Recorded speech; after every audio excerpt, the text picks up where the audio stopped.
Let's talk some Longhorn recruiting. Texas wins big at home, 56-7. There were some five-star recruits on the sideline.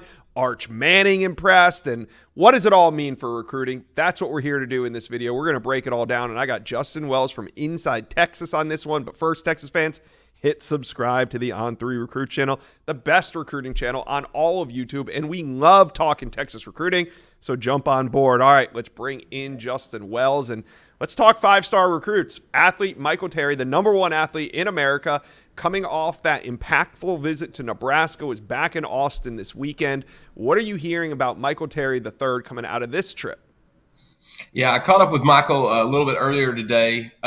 He had a great time. You know, one of the things that he had talked about liking Texas was that, or his family rather, was that they can go to a game, they can go to a camp, they can make a visit, and they can literally be back home on their couch watching the evening news by the end of the day. And in the recruiting world, that's kind of rare. But that's the beauty of having San Antonio and Austin so close together. Michael had a great time. He has a lot of friends in Austin. You know, he got to hang out with guys before the game, after the game. He talked with Sark and Coach Milwee. He got to hang out with them for a good chunk before the game, talked to them after the game. His biggest takeaway, though, was just the depth. He said it might be the only team where the twos look like ones. And that's just how Sark has got this program rolling at Texas right now. And so Michael Terry, I think it's Texas, Nebraska, and Oregon still. I think he's still going to try to make a trip up to Oregon to see the Ducks, but I still like where Texas stands after this weekend. Do you think he's any closer to a decision? And I say that because he's coming off that Nebraska trip. He's coming off Texas. It seems to me that those are the two primary teams in his recruitment. And if he just went to a home game for each, hey, maybe it's time to make a decision. Yeah, you know, I asked him about that, and I think he's still kind of going through the process. He's just waiting it out a little bit. Michael's a kid that I won't be surprised if it pops up out of nowhere. Really? And I wouldn't be surprised if he gives us a little bit of a heads up and has a ceremony either. Like, Michael's going to be one. I think he's going to enjoy it. I think he's going to have some fun with it. I think him and his parents are in that final stage. They're in that final gathering information process. But as of right now, it looks like we're still waiting. All right. Now, speaking of waiting, defensive lineman Joseph Mbachu was on campus at Texas while Florida lost to Texas A&M, and now we're all waiting to find out what's going to happen with Billy Napier. So if Joseph Mbachu, committed early to UF, ends up reopening his commitment, we know Texas is going to be a main player for one of the biggest defensive linemen in America, but who else are you hearing is kind of circling the wagons on Joseph Mbachu? Yeah, this is a kid that's kind of, you know, he's kind of blown up here in the last few months. Absolutely. And for good reason. 6'6", 280, looks fantastic, great attitude, great kid.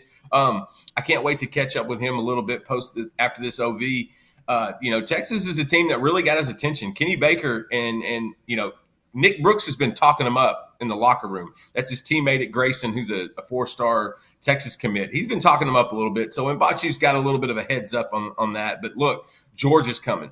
Georgia is they like him. He's got a handful of schools that are still in the mix. But I think Georgia's going to be the one that probably pushes Texas when it comes to this particular recruitment. And like you said, Napier watch. It remains to be seen how Florida's class is going to shake out with how things are going in Gainesville right now. But I like where Texas is with this kid because I think it's fresh and I think it's new. I don't think he's anywhere close to a decision, flip or anything like that. I think he's going to play it by the ear. But I'm watching Georgia in this one because I think they're going to be the ones that make the final push. Yep. All right. Now let's talk linebacker Elijah Barnes. I know he's committed to Texas, but the reason I bring it up is because he took an early season visit to Oregon. We didn't really know what to make of it at the time, but now seeing him back in Austin, that's got to be a good sign for Texas fans. What should the level of concern be for linebacker Elijah Barnes? None. Elijah Barnes is going to Texas. Wow. He loves Texas, and he is having – if you can watch his tape of the first 3 weeks, he is having a tremendous season. It'd be good reason if other schools tried to jump in the mix like Oregon did.